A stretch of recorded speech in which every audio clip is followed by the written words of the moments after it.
Hi student, कैसे हो। आशा करता हूँ आप सभी अच्छे होंगे, मस्त होंगे। तो आज अपन मॉडल पेपर 9 को सॉल्व करेंगे, जिसका अपन अ भाग देखेंगे और ब भाग, स भाग और द भाग को कल और परसों देखेंगे। आज अपन अ भाग देखते हैं, जिसका अपन क्वेश्चनों को सॉल्व करते हैं। यदि आप वीडियो पर नए हो तो प्लीज़ वीडियो को लाइक एंड सब्सक्राइब ज़रूर करें और चैनल को भी ज़रूर सब्सक्राइब करें और अपने दोस्तों के पास भी शेयर करें, जिससे उनको भी फ़ायदा मिल सके और वो भी इस चीज़ का लाभ उठा सके कि कैसे अपन मैथ में अच्छे नंबर ला सकते हैं। तो आज अपन पहला क्वेश्चन सॉल्व करते हैं बहुत ही इजी तरीके से। अपना पहला प्रश्न है खंड ए का कि वस्तुनिष्ठ प्रश्नों में दिया गया है कि HCF बराबर 156 और 78 का HCF है 78 और LCM का मान अपने को ज्ञात करना है। तो LCM का मान कैसे ज्ञात करते हैं, बिल्कुल इजी तरीके से। तो अपने पास दे रखा है HCF दे रखा है और LCM ज्ञात करना है। तो अपने पास एक फॉर्मूला होता है HCF इंटू LCM बराबर जो संख्या फर्स्ट होती है और संख्या सेकंड होती है उनको मल्टीपल करना होता है। तो नंबर 1 इंटू नंबर 2। तो अपने को ज्ञात क्या करना है LCM। तो LCM को रखेंगे इधर कि LCM बराबर नंबर 1 इंटू नंबर 2 बटे में HCF। तो अपने पास LCM ज्ञात करना है। नंबर 1 संख्या क्या है 156 इंटू नंबर 2 क्या है 78 और HCF क्या है अपने पास 78। तो 78 से 78 कैंसिल। तो LCM क्या आया LCM बराबर 156। जो अपने पास ऑप्शन कौन सा होगा, ऑप्शन नंबर 22 का राइट आंसर हो जाएगा। सेकंड नंबर क्वेश्चन है कि एक द्विघात बहुपद नहीं है। तो इनमें से अपने को चार ऑप्शनों में से एक वह ऑप्शन ढूंढना है जो बहुपद नहीं है। तो बहुपद क्या होता है, द्विघात बहुपद जिसमें दो घात हों, मतलब अधिकतम दो घात हो, दो से ज़्यादा नहीं हो। जैसे यहाँ पे एक्स स्क्वायर, तो इसमें अधिकतम कितनी घात है 2। यहाँ है एक्स स्क्वायर माइनस 4, तो इसमें भी अधिकतम घात कितनी होगी 2, तो ये भी द्विघात है। इसमें है x square minus 4x plus 4, इसमें भी अधिकतम घात कितनी है 2। इसमें आते हैं x cube minus 3x square plus 3x minus 1, तो इसमें अधिकतम घात कितनी आ गई 3। तो ये क्या नहीं है, एक बहुपद नहीं है। कौन सा, द्विघात बहुपद नहीं, ये कौन सा है त्रिघात बहुपद है। तो अपने पास पूछा था कि कौन सा नहीं है, तो अपने पास राइट आंसर क्या हो जाएगा, option number the. Next question है प्रश्न नंबर 3 कि बंटन 3 5 7 4 2 1 4 3 4 का बहुलक क्या है। तो बहुलक वो होता है जो नंबर सबसे अधिक बार आता हो, वही क्या होता है बहुलक होता है। तो इसमें कौन सा ऐसा नंबर है जो बहुत बार आया है। तो ये जैसे देखते हैं ऑप्शन इसमें है 3 कितनी बार आया, 1 और 2 बार, तो 3 आया है 2 बार। आगे है 5 कितनी बार आया है इसमें 1 बार। 7 1 बार ही आया है। 4 देखते हैं 1 2 3, तो 4 नंबर आए हैं 3 बार। आगे देखते हैं 2 कितनी बार आया, 1 2 भी आया है 1 बार और 1 तो है ही 1 बार। यहाँ पे 7 था, 7 आया है 1 बार और 1 आया है 1 बार। तो इसमें सबसे ज़्यादा बार कौन सा आया है, 4 नंबर आया है सबसे ज़्यादा बार। तो यहाँ पर इसका राइट आंसर क्या हो जाएगा, ऑप्शन नंबर ब 4 नंबर। अगला प्रश्न है प्रश्न नंबर 4 कि यदि समीकरण 2x माइनस वाई बराबर 17 में यदि y का मान -1 रख दे तो x का मान क्या होगा। तो अपने पास समीकरण है कि 2x माइनस वाई बराबर 17 और y बराबर कितना दे रखा है कि y बराबर है -1। तो इस y की जगह क्या रखेंगे -1, तो हो जाएगा 2x माइनस -1 बराबर 17। तो 2x माइनस और माइनस क्या होंगे प्लस 1 इजिकल टू 17। इस प्लस 1 को उधर लेके जाएंगे तो ये हो जाएगा माइनस का। तो 2x बराबर 17 माइनस 1, इसका मान हो गया 16। इस 2 ये x से गुणा हो रहा है तो किस 2 का क्या लगेगा भाग। तो x बराबर 16 बटे में 2, ये 2 से कितनी बार डिवाइड होगा 8 बार। तो x बराबर कितना मान आया 8। तो इसका राइट आंसर क्या हो जाएगा, ऑप्शन कौन से में है, ऑप्शन नंबर ब इसका राइट आंसर हो जाएगा। अगला प्रश्न है प्रश्न नंबर 5 कि 16 पदों वाली समांतर श्रेणी 2 5 8 11 का अंतिम पद क्या होगा। कौन सी है कि 16 पदों वाली एक समांतर श्रेणी है जिसका पहला पद दूसरा पद, तीसरा पद और चौथा पद दे रखा है, तो अंतिम पद क्या होगा इसका वो अपने को देखना है। तो कैसे ज्ञात करेंगे? तो अपने पास दे रखा है a बराबर है 2, d बराबर ज्ञात करेंगे। d कैसे ज्ञात करेंगे? a2 माइनस a1, मतलब दूसरे पद में से पहला पद घटाएंगे तो d का मान आएगा। तो d बराबर, दूसरा पद क्या है 5, प्रथम पद है 2, तो d बराबर आया अपने पास 3, a बराबर है 2। कौन सा मान ज्ञात करवाया? 16 पदों वाली समांतर श्रेणी का अंतिम पद, तो 16 पद ही होगा अंतिम पद। तो दे रखा है कि अंतिम पद बराबर कौन सा है? 16। तो अपने पास कैसे ज्ञात होगा? पहला पद ज्ञात करते हैं a, दूसरा पद a प्लस डी, तो ऐसे ही, और तीसरा पद a प्लस 2d। तो 16 पद कैसे ज्ञात होगा? a plus 15d। तो a का मान कितना है? 2 प्लस 15, d का मान कितना है? 3।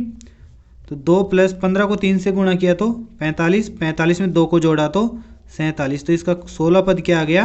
47 आ गया। तो अब इसका राइट आंसर क्या हो जाएगा? Option number A, 47। Next question है प्रश्न नंबर 6। अगला प्रश्न है कि त्रिभुज ABC की भुजाओं AB एवं AC पर बिंदु D और E इस प्रकार हैं कि DE के समांतर है BC एवं AD बराबर 8 सेमी, AB बराबर 12 सेमी और AE बराबर 12 सेमी हो तो CE का माप ज्ञात करना है। तो सबसे पहले अपन क्या करते हैं? एक त्रिभुज बनाते हैं। कौन सा? ABC। तो अपन ने यह एक त्रिभुज बना लिया, A, B और C। इसमें दे रखा है कि AB एवं AC क्या है? स्थिर बिंदु हैं। तो इन पर D और E इस प्रकार हैं। AB पर कौन सा बिंदु है? D पर, और AC पर कौन सा है? E बिंदु। ये मिलाया, ये दोनों क्या हैं? ये DE और BC, मतलब DE बराबर DE के समांतर कौन सी है? BC। ये दोनों एक दूसरे के क्या है? समांतर हैं। तो इसमें दे रखा है अपने पास AD बराबर 8 सेंटीमीटर और AB यहाँ से लेके यहाँ तक की दूरी है AB बराबर है 12 सेंटीमीटर, है ना। और AD दे ही रखा है अपने पास 8 सेंटीमीटर और AE बराबर कितनी दे रखी है? 12 सेंटीमीटर। तो अपने को पहले क्या करना है? DB का मान ज्ञात करना है। वो कैसे करेंगे? AB को कैसे लिख सकते हैं अपन? AD प्लस DB, ऐसे लिख सकते हैं। AB का मान कितना है? 12, AD का मान 8 प्लस DB का मान निकालना है। तो इसका इधर पक्षांतरण करेंगे तो ये प्लस का है तो माइनस का हो जाएगा। तो 12 में से 8 को घटाएंगे तो कितना आएगा? 4। तो BD बराबर कितना आया अपने पास? 4 सेंटीमीटर। तो इसका मान कितना आया? 4 सेंटीमीटर। और AE का मान कितना दे रखा है? 12 सेंटीमीटर। तो इस EC का मान कैसे निकालते हैं? इसी का मान कैसे निकालते हैं? तो इसका मान निकालेंगे कि AD अपॉन AD के बटे में क्या आएगा? DB या BD भी बोल सकते हैं, बराबर AE अपॉन CE। तो AD का मान क्या दे रखा है? 8 बटे में BD का मान 4 बराबर AE का मान 12 बटे में EC का मान कुछ ही नहीं तो EC। ये 8 4 से डिवाइड होगा, कैसे होगा? 2 बार, 2 का इन दोनों को क्या करेंगे? वज्र गुणा करेंगे। तो यहाँ आ जाएगा EC 12 बटे में 2, ये 12 2 से डिवाइड होगा कितनी बार? 6 बार। तो EC का मान कितना आया? 6 सेंटीमीटर। तो अपने पास इस EC का मान आया है 6 सेंटीमीटर। हो गया। अब नेक्स्ट क्वेश्चन देखते हैं कि नेक्स्ट क्वेश्चन है तो अपने पास इसका ऑप्शन क्या आया? EC बराबर 6 सेंटीमीटर। तो इसका राइट आंसर क्या हो जाएगा? ऑप्शन नंबर ए इसका क्या हो जाएगा? Right answer. नेक्स्ट प्रश्न है कि दो बिंदुओं 0 कोस थीटा तथा साइन थीटा 0 के मध्य दूरी है। तो अपने पास बिंदु दे रखे हैं P, पहले बिंदु को मान लेते हैं P का मान दे रखा है 0 और कोस थीटा, और Q बराबर मान लेते हैं, Q का मान है कि साइन थीटा और 0। तो इनके बीच की दूरी ज्ञात करनी है। तो बीच की दूरी का सूत्र क्या होता है कि मध्य दूरी बराबर x2 माइनस x1 का square plus y2 minus y1 का स्क्वायर का अंडररूट निकालते हैं। तो ये x1 का मान, ये y1 का, ये x2 का और ये y2 का। तो x2 का मान क्या दे रखा है? साइन थीटा माइनस 0 का होल स्क्वायर प्लस y2 का मान है 0 और y1 का मान है कोस थीटा, इसका स्क्वायर का वर्गमूल करना है। तो साइन थीटा का स्क्वायर होगा साइन स्क्वायर थीटा प्लस यहाँ बचेगा माइनस कोस थीटा, तो माइनस कोस थीटा का स्क्वायर होगा कोस स्क्वायर थीटा। तो अपने पास एक फॉर्मूला होता है sine square theta plus cos square theta बराबर क्या होता है 1। तो एक का रूट क्या होगा 1, तो इसका राइट आंसर क्या हो जाएगा 1। तो इसका राइट आंसर है ऑप्शन नंबर ए, इसका राइट आंसर हो जाएगा। नेक्स्ट प्रश्न है कि यदि थीटा बराबर 45 डिग्री हो तो 1 माइनस कोस 2 थीटा बटे में साइन 2 थीटा का मान कितना होगा। अपने पास है कि थीटा बराबर है 45 डिग्री और ये दे रखा है, तो अपने को ये मान निकालना है कि 1 minus cos 2 theta upon sine 2 theta. Theta बराबर है 45 डिग्री, तो 2 थीटा बराबर हो जाएगा 90 डिग्री। तो इसमें हो गया 1 minus cos 90 degree upon sine 90 degree.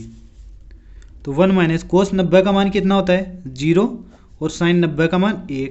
तो ये हो गया 1 अपॉन 1 बराबर 1। तो इसका राइट आंसर क्या हो गया 1। तो अपने पास ऑप्शन कौन सा आएगा, ऑप्शन नंबर 22 का राइट आंसर हो जाएगा। नेक्स्ट प्रश्न है कि एक h मीटर ऊंचे खंबे की छाया है। क्या है कि एक h मीटर ऊंचा खंबा है, h मीटर ऊंचे खंबे की छाया है, अंडरूट 3h मीटर लंबी है, तो सूर्य का उन्नयन कोण कितना होगा। तो जैसे अपने पास यह एक खंबा हो गया है ना, जिसकी ऊंचाई दे रखी ही है h मीटर और इसकी छाया दे रखी है, छाया बताया अंडरूट 3h मीटर लंबी है। तो अपने को इसका क्या ज्ञात करना है, उन्नयन कोण ज्ञात करना है कि उन्नयन कोण कितना होगा। ये हो गया 90 डिग्री का कोण। तो एक चीज़ बताओ, ए बी और सी मान लेते हैं इनको। तो लंब थीटा के सामने वाला हो गया लंब, ये हो गया आधार। तो जहाँ पे लंब और आधार का मान दिया हुआ हो तो वो किसका मान सूत्र होता है, तो वो होता है टेन थीटा। तो टेन थीटा बराबर होता है लंब का मान है h अपॉन आधार का मान है अंडरूट 3h। h से h कैंसिल बराबर हो गया 1 अपॉन अंडरूट 3। तो ये 1 अपॉन अंडरूट 3 टेन थीटा का किसका मान होता है, तो वो होता है टेन 30 डिग्री का। तो थीटा बराबर कितना है अपने पास 30 डिग्री। तो इसका राइट आंसर क्या हो जाएगा क्वेश्चन नंबर 9 का कि कौन सा ऑप्शन सही है। तो इसका राइट आंसर हो जाएगा अपने पास ऑप्शन नंबर ब, कितना है 30 डिग्री। नेक्स्ट प्रश्न है कि संख्याओं 1 2 3 से चलती हुई n तक है का माध्य कितना होगा। तो अपने पास ये तो क्या होगी, पहले तो प्राकृत संख्या होगी, तो प्राकृत संख्याओं का योग करेंगे। माध्य का सूत्र क्या होता है कि संख्याओं का योग बटे में संख्याओं की संख्या। माध्य बराबर होता है संख्याओं का तो योग करना होता है बटे में संख्याओं की संख्या, मतलब नंबर कितने हैं वो होता है इसका फॉर्मूला। तो यहाँ पे अपने पास n तक नंबर दे रखे हैं, तो n प्राकृत संख्याओं का योग करेंगे। कैसे करेंगे 1 + 2 + 3 + up to, यहाँ ये जाएगा n संख्याओं का अपने को क्या करना है योग। तो n प्राकृत संख्याओं का योग का सूत्र क्या होता है, वो होता है अपने पास n कोष्ठक n + 1/2। तो इन n प्राकृत संख्याओं का योग कितना हो गया n कोष्ठक n + 1/2। तो अब इसका माध्य निकालेंगे। तो माध्य संख्याओं का योग आ गया अपने पास क्या है कि n कोष्ठक n + 1/2 और नंबर्स कितने हैं, मतलब संख्याएं कितनी है अपने पास n। तो यहाँ लिखेंगे n बटे में 1, मतलब बाहर वाली संख्याओं का गुणा और मध्य वाली संख्याओं का गुणा होता है हमेशा। तो यहाँ होगा n कोष्ठक n + 1/2 इंटू n। तो ये n से n डिवाइड कट, तो n + 1/2। तो इसका राइट ऑप्शन क्या हो जाएगा, इसका उत्तर हो गया n + 1/2। तो इसका राइट आंसर हो जाएगा क्वेश्चन नंबर 10 का ऑप्शन नंबर सही इसका राइट आंसर हो जाएगा। नेक्स्ट क्वेश्चन है कि यदि एक बाह्य बिंदु P से एक O केंद्र वाले वृत्त पर दो स्पर्श रेखाएं PA और PB इस प्रकार खींची गई कि दोनों 80 डिग्री के कोण पर झुकी हुई हैं, तो POA बराबर होगा, मतलब POA का मान ज्ञात करना है। अपने पास जैसे ये एक वृत्त है, इसमें यहाँ से मतलब एक बिंदु है P से दो स्पर्श रेखाएं खींची गई, जैसे एक ये खींची और एक ये खींची। ये इसका क्या हो गया केंद्र, ये वाला और ये वाला। ये बिंदु हो गया A, ये बिंदु हो गया B। तो तो इसमें बता रखा है कि जहाँ पे ये दोनों स्पर्श रेखाएं झुकी हुई हैं, तो यहाँ पे झुकी हुई हैं, तो इनका मान कितना है 80 डिग्री है। तो अपने पास मान पूछ रहा है कि P, ये बिंदु हो गया कौन सा, केंद्र O, POA, इस कोण का मान ज्ञात करना है अपने को, POA। तो इसका मान कैसे ज्ञात करेंगे, बताओ देखिए कैसे ज्ञात करेंगे। तो इसका मान ज्ञात करने के लिए अपने को क्या करना होता है,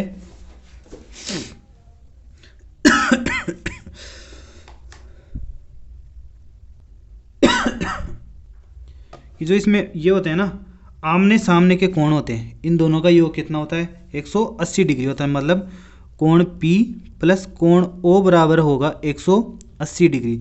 तो कोण P का मान दे रखा है अपने पास 80 डिग्री प्लस कोण O बराबर है 180 डिग्री।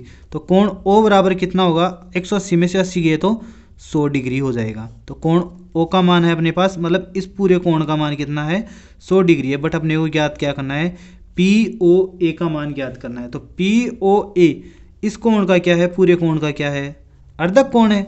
तो मतलब कोण POA पूरे कोण का क्या हो जाएगा, कोण O का अर्धक कोण हो जाएगा। मतलब 100 डिग्री का है तो ये हो जाएगा 50 डिग्री का। अर्धक का मतलब आधा ही तो होता है। तो इसका राइट आंसर हो जाएगा ऑप्शन नंबर ए, 11th का क्या हो जाएगा ए। यदि यह वीडियो आपको अच्छा लग रहा हो तो प्लीज़ इसे लाइक करें और चैनल को भी ज़रूर सब्सक्राइब करें और अपने दोस्तों के पास भी शेयर करें जिससे उनको भी फ़ायदा मिल सके। नेक्स्ट प्रश्न है कि एक गोले का व्यास है 6 सेंटीमीटर, तो गोले का आयतन होगा, मतलब गोले का व्यास है, व्यास कितना है 6 सेंटीमीटर, तो त्रिज्या कितनी होगी, त्रिज्या हो जाएगी इसकी आधी, तो 6 की आधी, आधा कितना हुआ 3, तो त्रिज्या हो गई r। तो गोले का आयतन का सूत्र क्या होता है, गोले का आयतन का सूत्र होता है कि गोले का आयतन बराबर है 4/3 पाई r क्यूब। तो 4/3 पाई का मान है नहीं, अभी तो ये से लिख लेते हैं क्योंकि ऑप्शन में अपने पास क्या दे रखा है, पाई दे रखा है, गुणा r का मान है 3। तो 3 को कितनी बार लिखेंगे, 3 बार, 3 गुणा 3, 3 से 3 कैंसिल, 3 को 3 से गुणा किया 9, 9 को 4 से गुणा किया 36, तो क्या हो गया 36 पाई घन सेमी।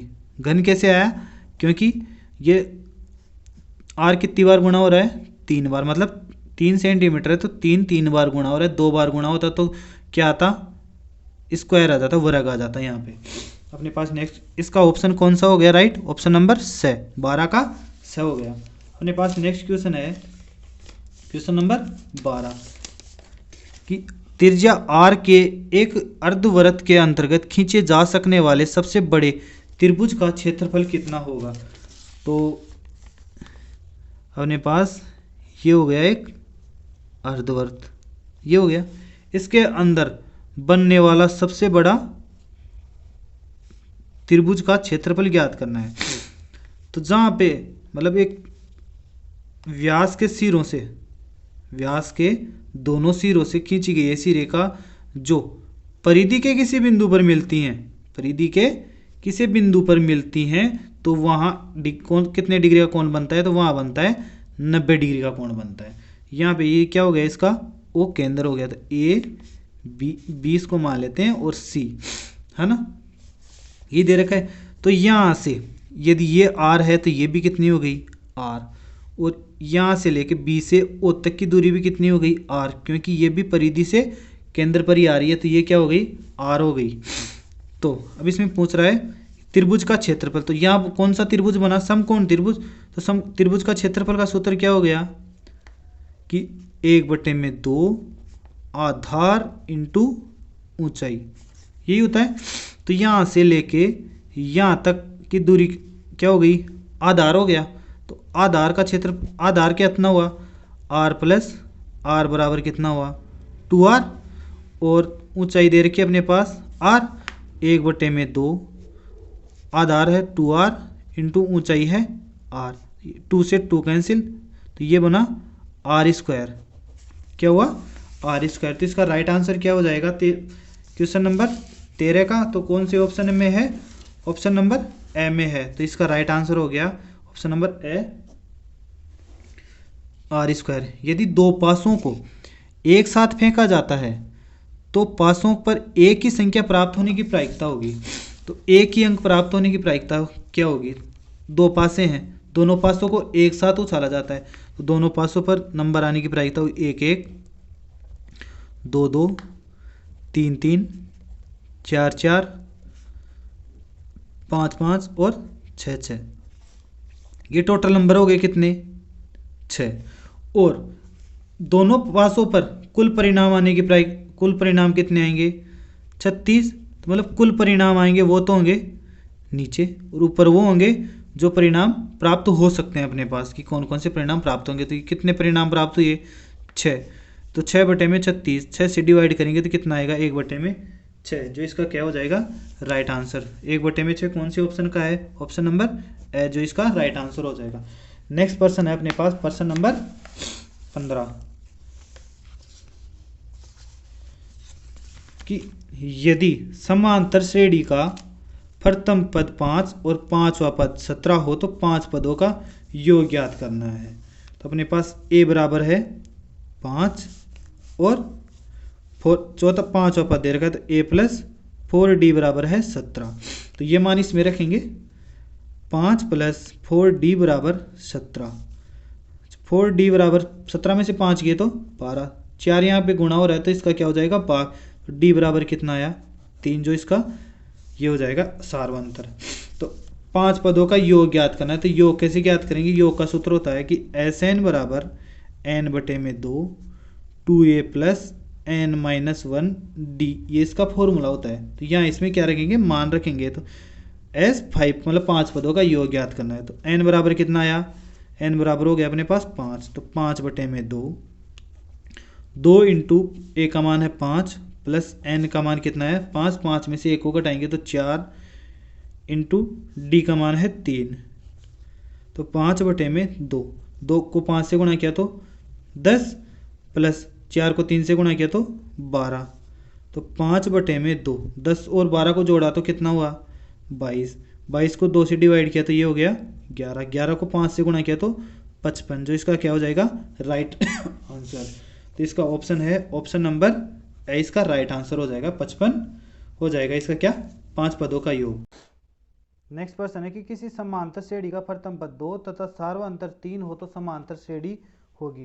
तो अपने पास a बराबर दे रखा है 2, d बराबर है 3, तो इसका दूसरा पद हो जाएगा a प्लस डी, तीसरा पद हो जाएगा a प्लस 2d और चौथा पद हो जाएगा a प्लस 3d। यहाँ पे दे रखा है a बराबर 2 प्लस 3, d बराबर 3, ये हो गया 2 प्लस 2 गुणा 3, ये हो गया 2 प्लस 3 गुणा 3, 3 और 2 5, और यहाँ हो जाएगा 3 को 2 से गुणा किया 6, 6 में 2 जोड़े तो 8, 3 गुणा 3 बराबर यहाँ है प्लस, 3 को 3 से गुणा किया तो 9, 9 में 2 जोड़ेंगे तो क्या होगा? 11। तो ये समांतर श्रेणी बनेगी 2 5 8 11, ये इस क्या बनेगी? समांतर श्रेणी। अगला प्रश्न है कि tan 30 डिग्री tan 60 डिग्री का मान कितना होगा। तो tan 30 डिग्री का मान होता है वो होता है 1/√3 और tan 60 का मान होता है √3, √3 से √3 कैंसिल, तो ये हो गया 1, तो इसका राइट आंसर हो जाएगा। नेक्स्ट प्रश्न है कि एक वृत्त को उसके व्यास के इर्द गिर्द घुमाने पर प्राप्त ठोस आकृति को कहते हैं। जैसे अपने पास ये है एक वृत्त है, इसके व्यास के इर्द गिर्द घुमाएंगे। कैसे घुमाएंगे? जैसे ऐसे घुमाया, इसको ऐसे घूमेगा, व्यास के इर्द गिर्द ऐसे घूमेगा, तो ये क्या बन जाएगा? एक गोला बन जाएगा। कौन सा? ठोस गोला बन जाएगा। नेक्स्ट प्रश्न है कि यदि प्रेक्षणों, क्या पूछ रहा है कि यदि प्रेक्षणों x1 x2 x3 up to xn की बारंबारताएं क्रमशः f1 f2 f3 to fn हो तो समांतर माध्य बराबर क्या होगा? इसका फॉर्मूला पूछ रहा है। तो यहाँ पे समांतर माध्य का फॉर्मूला क्या होता है अपने पास कि सिग्मा एफ एक्स अपॉन क्या होता है? सिग्मा एफ होता है, जो इसका क्या हो जाएगा? फॉर्मूला हो जाएगा। तो यहाँ पे क्या आएगा? सिग्मा एफ आ जाएगा। नेक्स्ट प्रश्न है कि किसी श्रेणी का सर्वाधिक बारंबारता मूल्य क्या कहलाता है। तो किसी श्रेणी का सर्वाधिक बारंबारता मूल्य क्या कहलाता है? वो कहलाता है बहुलक कहलाता है। तो इसका राइट आंसर हो जाएगा बहुलक। नेक्स्ट प्रश्न है कि दीर्घ वृत्तखंड का क्षेत्रफल का सूत्र क्या होता है। तो दीर्घ वृत्तखंड का क्षेत्रफल का सूत्र क्या होता है? वो होता है कि वृत्त का क्षेत्रफल, वृत्त के क्षेत्रफल में से क्या करना होता है, लघु वृत्तखंड का क्षेत्रफल माइनस करना होता है। तो किसका मान आ जाएगा अपने पास, दीर्घ वृत्तखंड का क्षेत्रफल का सूत्र आ जाएगा। तो वृत्त का क्षेत्रफल क्या होता है अपने पास, पाई आर स्क्वायर, और लघु वृत्तखंड का क्षेत्रफल निकालेंगे जिससे कि क्या निकल जाएगा, दीर्घ वृत्तखंड का क्षेत्रफल निकल जाएगा। नेक्स्ट प्रश्न है कि 52 ताशों की एक गड्डी में से एक कार्ड निकाला जाता है, इसके काले रंग का मुख्य कार्ड होने की प्रायिकता क्या होती है। तो अपने पास मुख्य कार्ड कितने होते हैं, तो मुख्य कार्ड होते हैं प्रत्येक में से 3 होते हैं, तो 3 को 4 से गुणा किया तो हो गए 12। कौन से कार्ड होते हैं, मुख्य कार्ड होते हैं, जिन्हें अपन फेस कार्ड भी बोलते हैं। कौन से, फेस कार्ड बोलते हैं। और काले रंग के कितने होंगे, इनमें से बता रखा है काले रंग के, तो काले रंग के होंगे अपने पास 6। कुल कार्ड कितने हुए, 52। अपने पास टोटल नंबर आए कार्ड कितने हो सकते हैं, 6। टोटल कार्ड है 52, तो 6/52। ये क्या हो जाएगी इसकी प्रायिकता, तो प्रायिकता क्या होगी, 6/52। दोनों को 2 से डिवाइड किया तो कितना होगा, 3/26। तो इसका राइट आंसर क्या हो जाएगा, 3/26। नेक्स्ट प्रश्न है कि अभाज्य गुणनखंड विधि द्वारा 96 और 404 का एचसीएफ ज्ञात करना है। तो कैसे ज्ञात करेंगे, किस विधि द्वारा ज्ञात करवा रहा है, एचसीएफ ज्ञात करवा रहा है, फिर उनका एलसीएम भी ज्ञात करना है अभाज्य गुणनखंड विधि द्वारा। तो अपन सबसे पहले 96 के क्या करेंगे, अभाज्य गुणनखंड। तो कैसे करेंगे, ये सबसे पहले डिवाइड होगा 2 से, तो ये 48, फिर 2 से 24, फिर 2 से ये हो जाएगा 12, फिर 2 से 6, फिर 2 से 3, फिर 3 से 1। तो 2 की पावर कितनी हो जाएगी, 1 2 3 4 5, 2 की पावर 5 इंटू 3, और दे रखा है 404। तो 404 का करेंगे 2 से 1 202, फिर 2 से 101, फिर 101 से, क्योंकि 101 एक खुद अभाज्य संख्या होती है, तो इसके हो गए 2 की पावर 2 इंटू 101। तो एचसीएफ क्या होता है, एचसीएफ बराबर होता है कि जो इन दोनों में जो कॉमन संख्या हो और जिसकी भी क्या न्यूनतम घात हो, वही क्या होता है एचसीएफ। तो एचसीएफ हो गया 2 की पावर 2, मतलब 2 इंटू 2 बराबर 4, इसका क्या हो गया एचसीएफ। तो अपने को एलसीएम ज्ञात करेंगे। तो एलसीएम कैसे ज्ञात करेंगे कि number 1 into number 2 upon HCF. Number 1 का मतलब पहली संख्या, नंबर 2 का मतलब दूसरी संख्या। तो एलसीएम ज्ञात करेंगे। तो पहली संख्या है अपने पास 96 इंटू 404 अपॉन क्या आएगा एचसीएफ। एचसीएफ कितना है अपने पास 4। जब इन दोनों को डिवाइड करेंगे, ये 4 से डिवाइड होगा तो कितनी बार होगा 101। 101 को 96 से करेंगे तो कितना हो जाएगा 96 और 96, जो इसका क्या हो जाएगा एलसीएम हो जाएगा, जो इसका राइट आंसर है। नेक्स्ट प्रश्न देखते हैं अब, प्रश्न नंबर 3 का क्वेश्चन नंबर 2, जो पूछ रहा है कि एक द्विघात बहुपद है 2x² माइनस 6x प्लस 4 के शून्यांकों का योग व गुणनफल ज्ञात करें। तो कैसे ज्ञात करेंगे कि अपने पास ये दे रखा है 2x² माइनस 6x प्लस 4, शून्यांकों का योग व गुणनफल। शून्यांकों का योग होता है वो किस सूत्र द्वारा होता है, तो योग का सूत्र होता है अपने पास माइनस का b अपॉन ए। b कौन सा होता है, ए पद होता है, मतलब ऐसे आता है ये फॉर्मूला, कैसे आता है ax² द्विघात समीकरण वाला प्लस bx प्लस सी। जो अक्ष स्क्वायर के साथ गुणा होगा वो a, अक्ष के साथ होगा वो b, जो अक्ष के साथ बिल्कुल भी नहीं वो होगा c। तो यहाँ पे b का मान कितना है माइनस का 6 अपॉन a का मान कितना दे रखा है 2, माइनस और माइनस प्लस, तो 6/2, 6 को 2 से डिवाइड किया हो गया 3, ये हो गया इनका योग, और दे रखा है गुणनफल। तो गुणनफल का सूत्र क्या होता है, वो होता है c अपॉन ए, मतलब अचर पद जिसके साथ कोई गुणा नहीं है, और बटे में a, मतलब जिसकी अधिकतम घात हो उसका गुणांक। तो यहाँ पे c का मान है 4 और a का मान है 2, तो 4 को 2 से डिवाइड किया हो गया 2, तो योग तो कितना हो गया 3 और गुणनफल कितना हो गया 2। नेक्स्ट प्रश्न है कि 5 पेंसिल और 7 पेन का कुल मूल्य है 50 रुपये, जबकि 7 पेंसिल और 5 पेन का कुल मूल्य है 46 रुपये। तो इस समस्या को रैखिक समीकरणों के युग्म द्वारा ही अपने को क्या करना है, प्रदर्शित करना है। तो अपन क्या करते हैं कि माना एक पेंसिल है, एक पेंसिल का मूल्य क्या है, x रुपये है ना, और एक पेन का मूल्य, एक पेन का मूल्य क्या मानते हैं, y रुपये है। तो अपने पास क्या दे रखा है, 5 पेंसिल, 5 पेंसिल का मतलब कितना हो गया 5x, क्योंकि एक पेंसिल का कितना है x, तो 5 का 5x, प्लस क्या दे रखा है 7 पेन का मूल्य, तो 7 पेन का मतलब एक पेन का y, तो 7 का कितना हुआ 7y बराबर कितना है 50 रुपये। ऐसे ही है कि 7 पेंसिल मतलब एक पेंसिल का x, तो 7 का कितना हुआ 7x, प्लस 5 पेन मतलब एक पेन का y, तो 5 पेन का 5y बराबर है 46 रुपये। तो ये समीकरण 1 और समीकरण नंबर 2। तो बस यही ज्ञात पूछ रहा था इसमें कि रैखिक समीकरणों की युग्म मतलब इसी के द्वारा प्रदर्शित करना था अपने को। नेक्स्ट प्रश्न है कि दी गई आकृति में दर्शाए गए त्रिभुज युग्म समरूप हैं या नहीं, ये अपने को क्या करना है, ज्ञात करना है। कि अपने पास दो त्रिभुज दे रखे हैं ABC और DEF, तो ये दोनों समरूप हैं या नहीं, यही बताना है अपने को। तो यहाँ पे अपने पास एक चीज़ देखते हैं कि AB का मान कितना दे रखा है 2 सेमी, और BC का मान दे रखा है कौन सा 2.5 सेमी, और AC का मान दे रखा है अपने पास 3 सेमी। इसी में ढूंढते हैं कि ये मान दे रखे हैं या नहीं ऐसे वाले। तो समरूप में क्या होता है, या तो मान बराबर हो, है ना, या फिर उनका अनुपात निकालें तो वो बराबर हो। तो यहाँ पे अपने पास क्या क्या दे रखा है DF, तो DF बराबर कितना दे रखा है 4 सेंटीमीटर, और EF है वो दे रखा है 5 सेंटीमीटर, और AC बराबर कितना दे रखा है, AC इसमें 3, तो यहाँ पे DE का मान दे रखा है 6 सेंटीमीटर दे रखा है।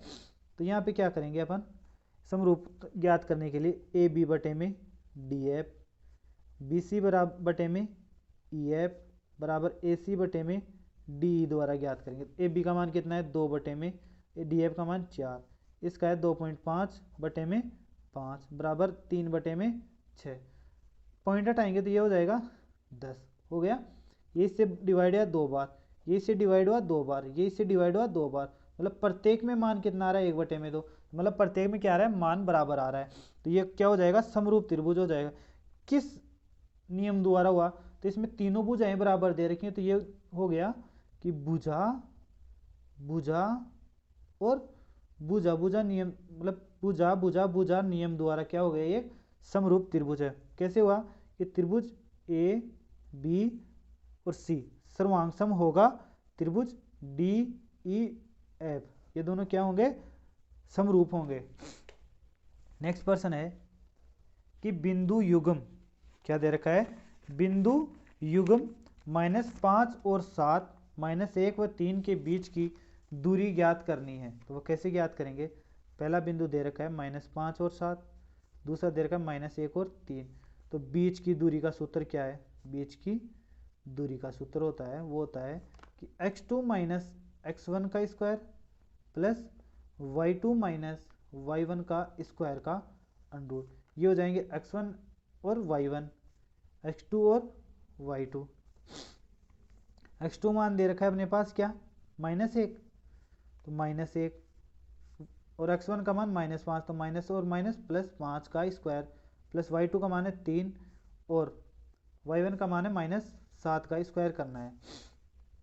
-1 और प्लस के 5 कितने होंगे, प्लस के 4, प्लस के 4 का स्क्वायर होगा 16। यहाँ पे क्या है प्लस के 3 है और माइनस के 7 है, तो यहाँ बचेगा -4 के स्क्वायर कितना होगा प्लस के 16, इन दोनों का ऐड करना है तो क्या होगा 16 और 16 32, 32 का अंडर निकाला है, वो कैसे निकालेंगे इसके गुणनखंड कर लेते हैं पहले। तो क्या होगा 16 गुणा 2, 16 का वर्गमूल कितना होता है 4, तो इसका मान आ जाएगा 4 अंडर 2, जिसका क्या हो जाएगा राइट आंसर। तो इन दोनों के बीच की दूरी कितनी होगी 4 अंडर 2 होगी। नेक्स्ट प्रश्न है कि एक ठोस अर्धगोले की त्रिज्या है 7 सेमी, तो इसका संपूर्ण पृष्ठीय क्षेत्रफल कितना होगा। तो अपने पास दे रखा है r बराबर है 7 सेंटीमीटर। तो इसका क्या पूछ रहा है अपने को, अर्धगोले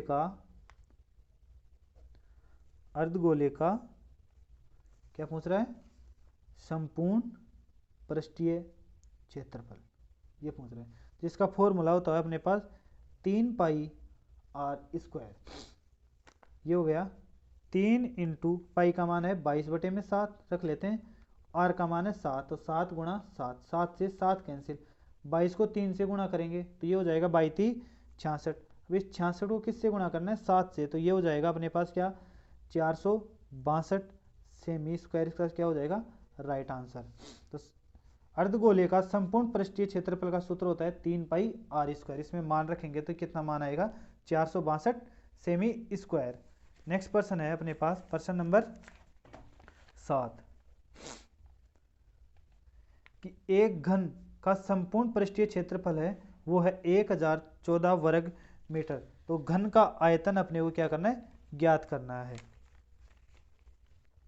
तो घन का संपूर्ण पृष्ठीय क्षेत्रफल है, घन का संपूर्ण पृष्ठीय क्षेत्रफल जो दे रखा है अपने पास 1014 वर्ग मीटर। तो मान लेते हैं अपन कि माना घन की भुजा मान लेते हैं, क्या मानते हैं, माना घन की भुजा बराबर कितनी है, x मीटर है। तो घन का संपूर्ण पृष्ठीय क्षेत्रफल का सूत्र क्या होता है, घन का संपूर्ण पृष्ठीय क्षेत्रफल, जिसका फॉर्मूला होता है अपने पास 6 इंटू भुजा स्क्वायर होता है, ये होता है। तो जो अपने पास दे रखी है 1014, भुजा अपन ने मानी x, तो 6 इंटू एक्स स्क्वायर बराबर है 1014।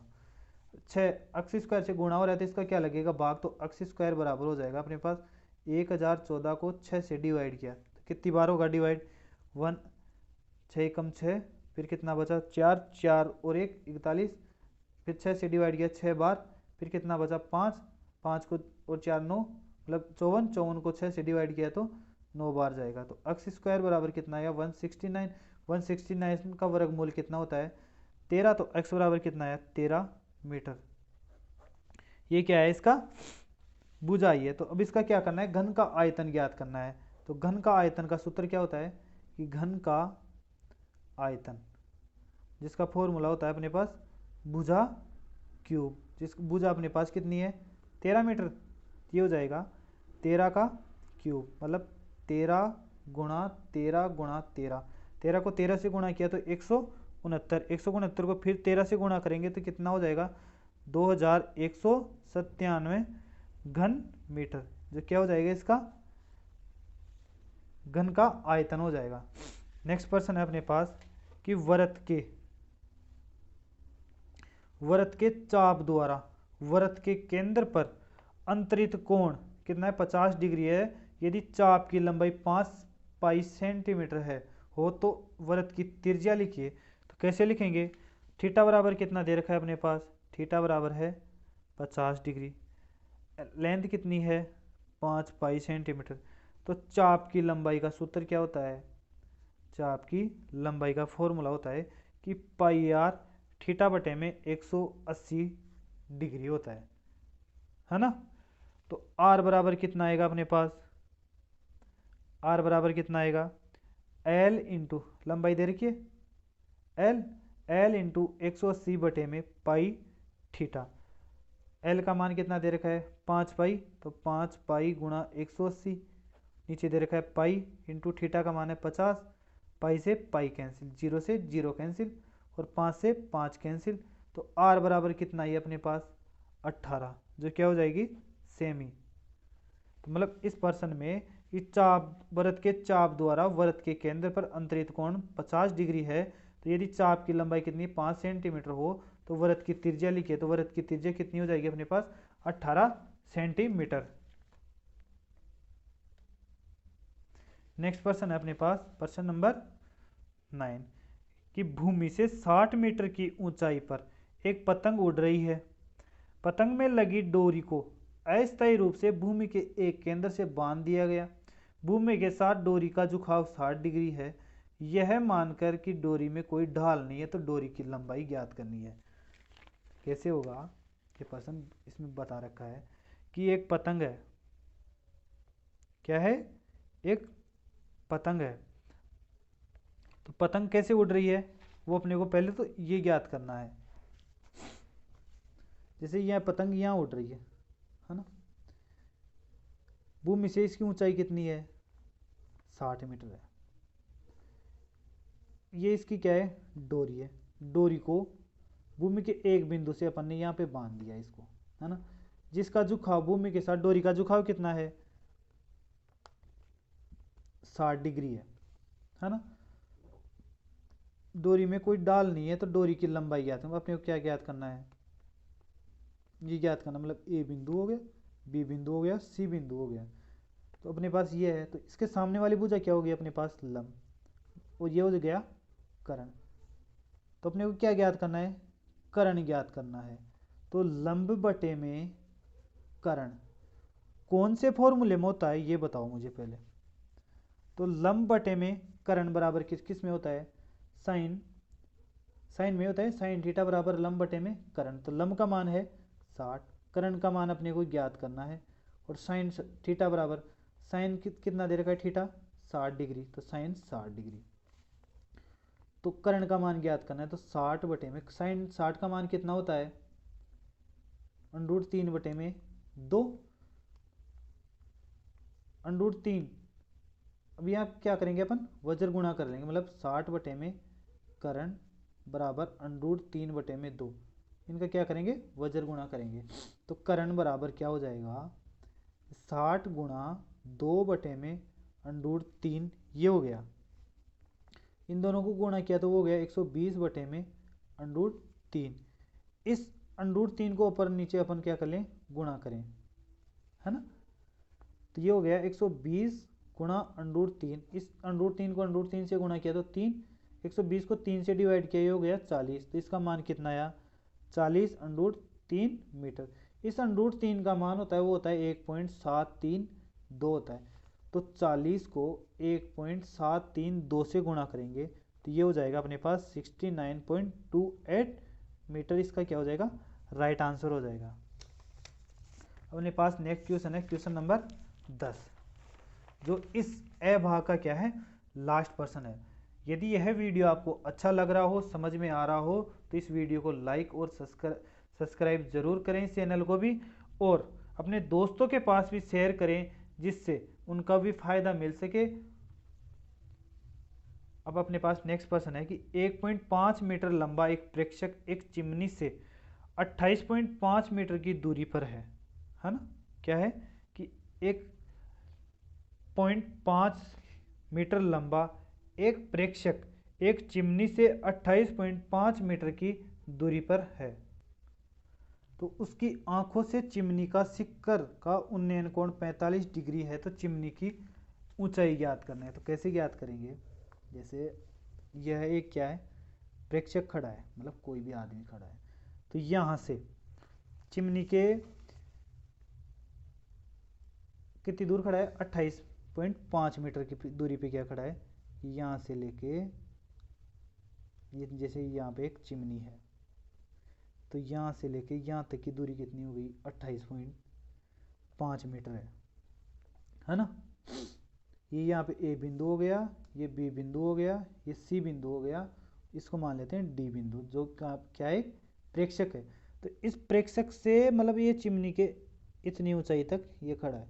तो यहाँ से ये देखता है चिमनी के शिखर पर, तो ये कितने डिग्री का कोण बनाता है? 45 डिग्री का कोण बनाता है। मतलब यहाँ से लेके यहाँ तक की दूरी कितनी है? 28.5। तो यहाँ से लेके यहाँ तक की दूरी भी कितनी होगी? 28.5 मीटर, जो बिंदु है ई, है ना, ई बिंदु मान लेते हैं। तो अपने पास पहले अब चिमनी की ऊंचाई ज्ञात करनी, मतलब चिमनी की इस ऊंचाई को ज्ञात करेंगे, जिसमें ये वाला बिंदु और ये वाला बिंदु दिया हो, मतलब क्या? थीटा के सामने वाला बिंदु क्या होता है?